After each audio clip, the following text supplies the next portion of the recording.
love to come home from Washington for reasons that I look out and I see today. Real faces of real people.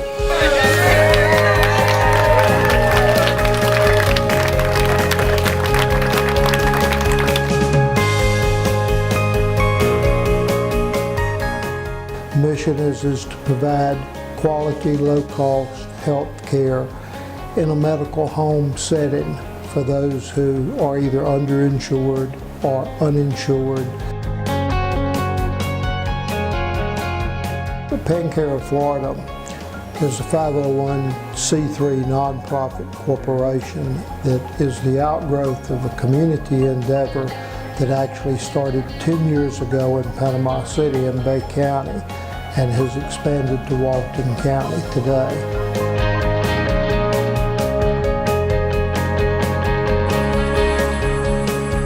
The citizens of this wonderful community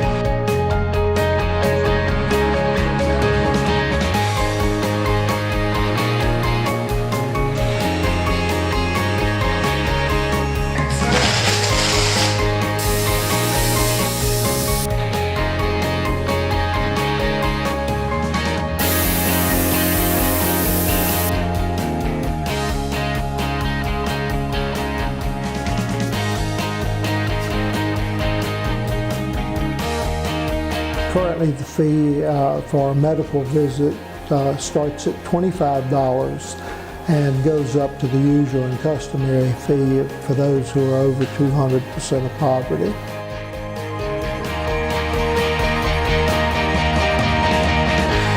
Just last year, we applied for and received a Florida Blue Foundation grant to establish a clinic at the Muskogee Nation, Florida, in Bruce, and that's currently open and operating. And join with you in presenting this $100,000 check, which we hope will sustain the clinic over the coming years.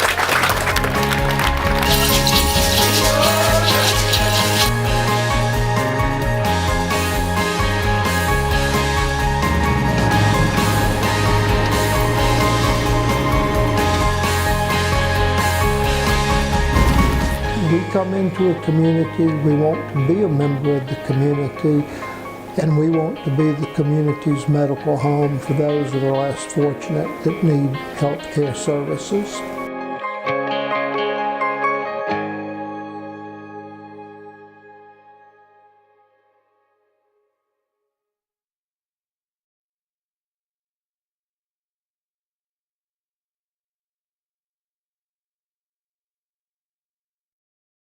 Now that you know about PanCare, you may be wondering what a community health center is.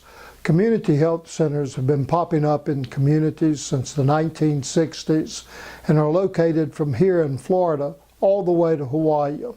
To learn about community health centers, let's turn to our friends in Hawaii. What is a community health center? When you think about a community health center, what do you see? Is it a crowded place where you feel like just a number? Or is it a place that only accepts you if you have a certain kind of health insurance? Well, it's not. Community health centers are thriving, patient-centered facilities that practice wellness, collaboration, and excellence. And together, the 14 community health centers in Hawaii are building the future of healthcare. First, community health centers are nonprofits. So unlike other providers, community health centers aren't focused on treating as many sick people as they can just to make money. Instead, community health centers work with each patient to get well, be well, and live well. Unlike most private physicians, health centers provide care for all patients. So whether you get your health insurance through your employer or through a government program like Medicare or Medicaid, or even if you have no insurance at all, you'll still be cared for at a community health center. Community health centers offer comprehensive care, so they can treat the whole person. They offer primary medical, dental, prescription, and mental health services. Many health centers also offer pediatric, nutrition, exercise, and other wellness programs. Just as important, health centers strive to deliver services that respect the diverse cultures and needs of their patients. Community health centers are also at the leading edge of technology, and use electronic medical records so that all members of the healthcare team can better coordinate and care for their patients. By analyzing all this information, health centers are also able to better manage the needs of patients with chronic health conditions like diabetes, heart disease, or obesity. Dealing with the healthcare system can be an expensive, confusing experience. But community health centers believe in practicing patient-centered healthcare, surrounding you with a team of supportive, caring professionals. And it all starts with you, the patient, taking an active role in improving and managing your health. Finally, as a nonprofit, each community health center is governed by a board of directors. The majority of the people who serve on the board are actual patients of the health center. That makes health centers responsive to the needs of their patients and to the larger needs of their communities. That's important because health centers operate in areas of our state where access to healthcare services is limited. Giving patients in these communities a voice is essential. Community health centers are vital, respected partners in our healthcare system, from providing essential care to communities in need, to treating the whole person, all in one place. Community health centers are doing what's right for Hawaii.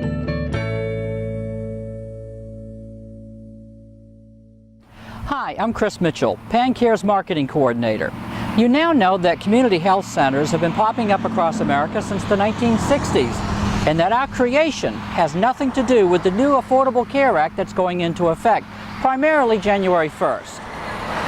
But we do take private insurance as well as Medicaid and Medicare, and you may be wondering how the new health care laws will affect you and your policies. For the answers, we turn to our friends at the Ad Council.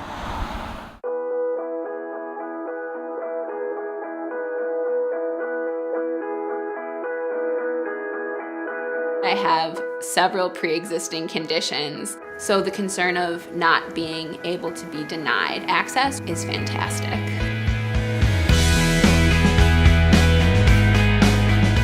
I can only guess what my life would have been like without the Affordable Care Act. I know that I would have either absolutely been denied health care coverage, or it would be extremely difficult. The Affordable Care Act has made it so CF does not define me. If I went in to get insurance before the Affordable Care Act passed, I feel like I would have just been laughed at. 7 insurance companies turned me down, rejected me because I had a pre-existing condition.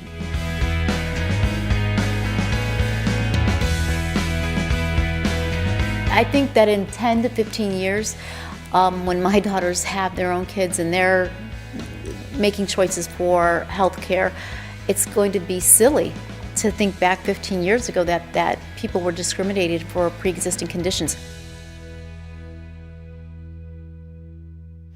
Hey kids, I'm Dr. Faith, your dentist. Did you know that you're supposed to be brushing your teeth for 2 minutes each time you brush? Don't just take it from me, take it from our friends on TV. Brush, brushy, brush, brushy, brush, brush your teeth every day and every night. Now it's your parents' turn. Here's what you gotta do. Let them have your toothbrush so that they can brushy brush your teeth. Good job, you're almost done. 5, 4, 3, 2, 1. That's it. Help your teeth stay healthy. Brushy brush with a grown-up every day. Jack Frost, you do have beautiful teeth. My what? Are they really as white as they say? Yes. Oh, they really do sparkle like freshly fallen snow. This is an excellent example of what teeth should look like. Check out the iridescence of that incisor, the beauty of that bicuspid, the magnificence of those molars. And the best way to achieve such terrific teeth is brushing.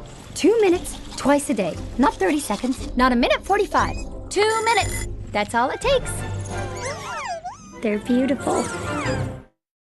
Jimmy can't sing, and Tommy can't dance, so we're gonna put some ants in their pants. Aww. Kids will spend 22 minutes watching us, the super duper party troopers, sing about ants in their pants. Isn't that funny? Ants in their pants, they've got ants in their pants, they've got ants in their pants. Brushing for 2 minutes now can save your child from severe tooth pain later.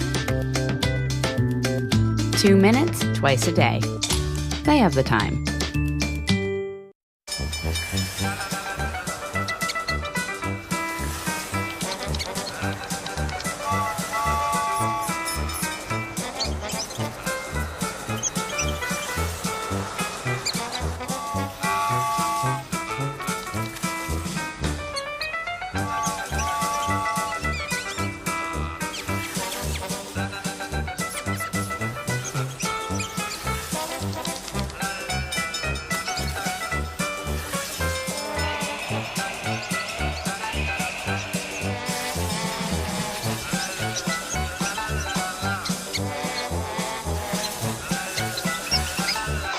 also spend 15 minutes watching online videos like this one. Brushing for 2 minutes now can save your child from severe tooth pain later. 2 minutes, twice a day. They have the time. Hi, I'm Chief Mark Weeks, City Marshal of the Phoenix Springs Police Department. Did you know that Florida law requires children under 5 to be restrained while riding your vehicle? There are different kinds of child safety seats available, and it can be confusing on how to install them. Here's some tips that can be of help, thanks to our friends at the Ad Council. The latch system helps to make installation of your forward-facing car seat easier. Proper car seat installation is one of the most important ways to ensure that your child is safe while riding in a vehicle. Locate the latch anchors in your vehicle seat.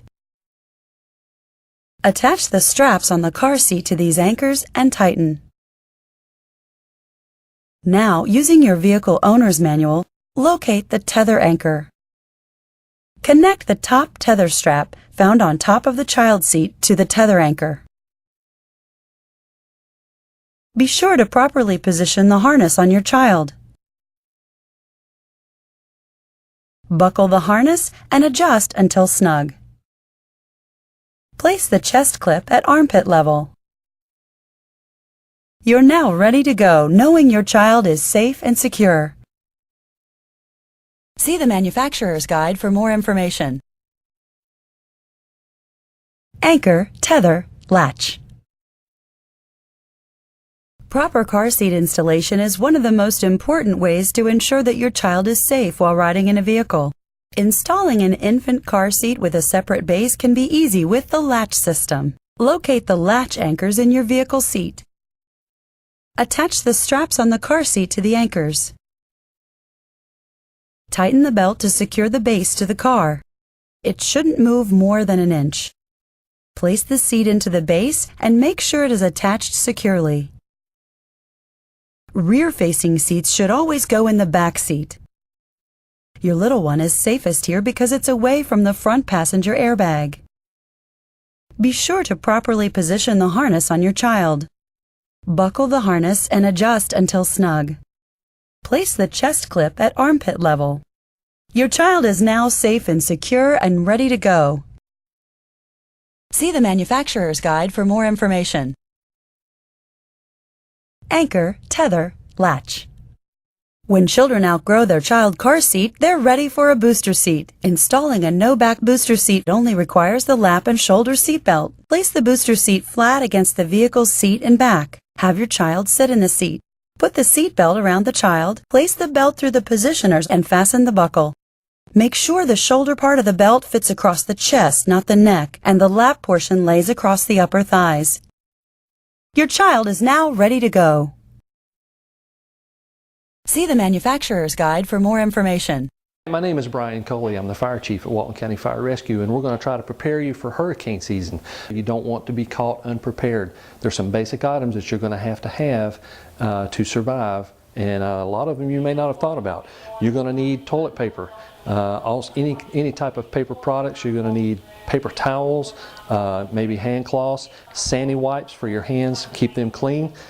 Of course, Kleenexes. Water. You're going to need a gallon of water for every person every day. 1 gallon of water per person every day. Now, you don't necessarily have to use it for drinking. You need to wash your hands in it, you need to clean up in it, and of course you can buy drinking water in packages, and that's available of course at stores. Once the storm passes, there's going to be a lot of dust flying around. Make sure you have a filter mask, a pair of gloves to keep your hands from getting cut up, and work safe. You want to make sure you have a flashlight. Now the magic to this is check your batteries, because they do have a tendency to die if you leave them alone. So always make sure you've got a good flashlight. Now it might be a good idea to get a flashlight like this right here. This is a head-mounted flashlight that's available at our hardware store. And it leaves your hands free so that you can work on whatever it is you want to work on without any power, but it frees up both of your hands. Before the storm hits, make sure that you have your prescriptions filled. Remember, this is a large-scale event. Drugstores will be closed. Food, you're going to need to eat. Make sure when you buy food, make sure of 2 things. You either have a manual can opener, or you get easy open cans like this one right here. And of course you have easy food, and the normal staples of people that are camping are going to be without power for a long time. Make sure you have plenty to eat. I can't emphasize enough about safety. Before I get to that, you got to have something to eat with. Don't forget forks. Don't forget paper plates. When you're buying your paper towels and your toilet paper, make sure you buy paper plates, paper cups, stuff that you can throw away. Make sure you buy trash bags to put it all in, because the wind is going to be blowing and it's going to blow trash all over the place. Now we're to the fire safety. Make sure you have a portable extinguisher in your home. I would not buy an extinguisher in my home any smaller than this one right here. Make sure that it's charged. Make sure that it's been inspected. Make sure you know how to operate it. If you don't know how to operate it, call the Definiak Springs Fire Department or Walton County Fire Rescue. We'll be glad to train you in how to operate one of these extinguishers safely. Just want to make sure you have the basics to stay alive and stay safe. If you have any questions, please feel free to call us. We'll be glad to help you. Make sure you check your smoke detectors on a regular basis. We've got to stay as safe as possible. It's a beautiful day out here. Sunny today with light breezes, giving way to clouds in the afternoon. We could see some light precipitation to moderate precipitation later on, followed by powerful storm-like conditions. 90 miles per hour winds are expected. Authorities are asking everyone, stay indoors. Come on, that's it. Let's go.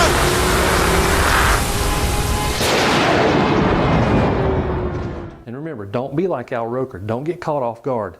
Make sure you have your plan and your plan in place. Severe weather can destroy a home in seconds. There's no time to think, only time to act. Have a kit so you're ready for any emergency. Develop a plan for what you and your family will do before disaster strikes.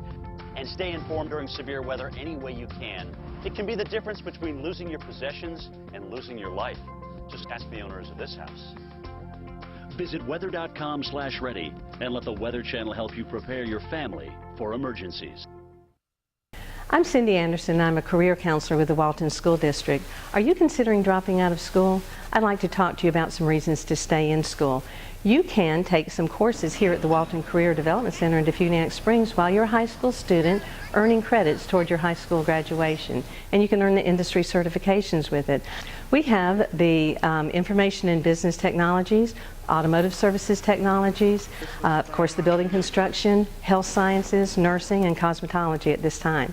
Here are some other reasons you shouldn't drop out of school, brought to you by our friends from the Ad Council.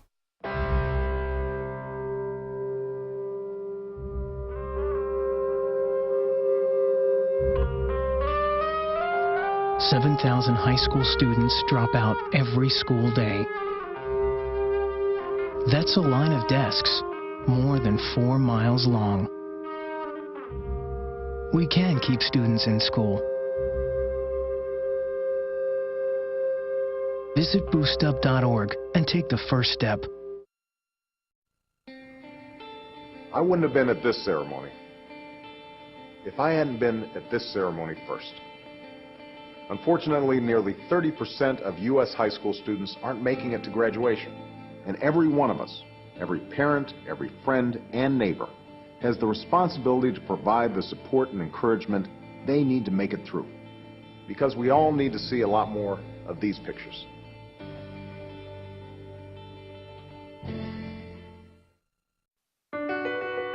My life is full of statistics. Thing is, I could have dropped out of school and become one myself, but I didn't, because I had people that believed in me. Here's another statistic. 7,000 students drop out every school day. That's 1 every 26 seconds. It's time that students know that we believe in them. Inspire a student and share your message of support at boostup.org.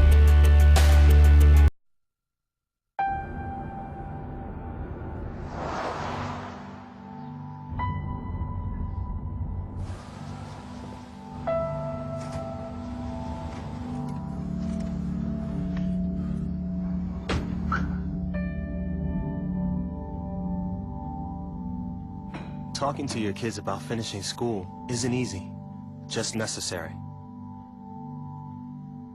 go to boostup.org for materials that can help.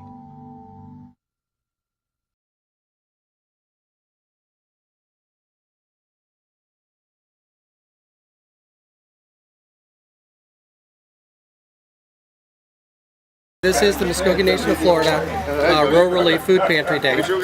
We have a coalition of folks that came from various churches in the south part of the county, some from Okaloosa County, that come and help us on our pantry days with a work day. They provide labor, which is what we really need, for doing things like we're going to recover part of the ramp so that during potential rains people can actually stand there without getting wet. They're working on the thrift shop.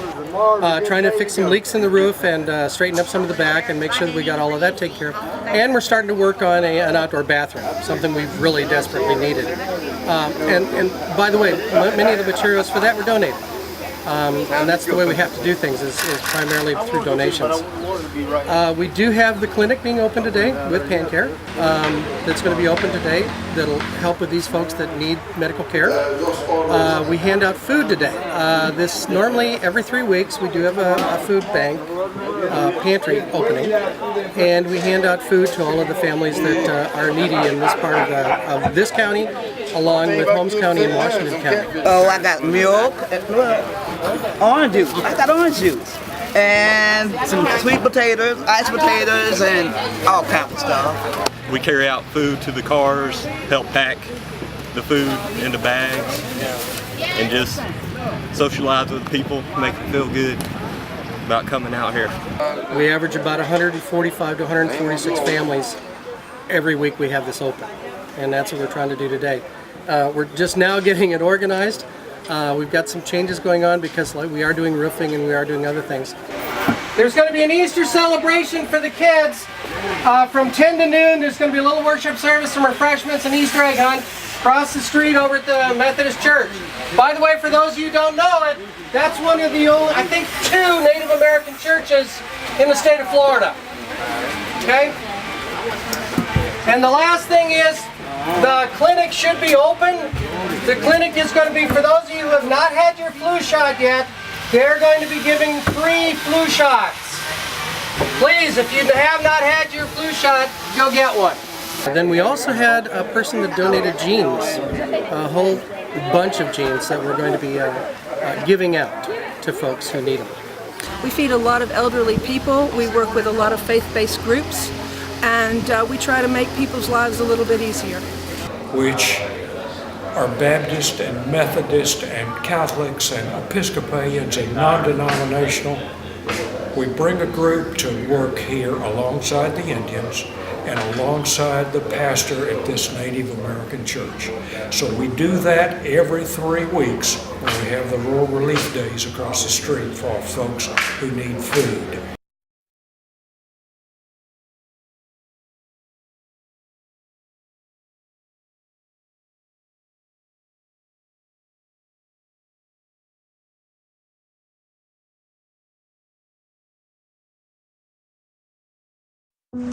Hi, my name's CJ.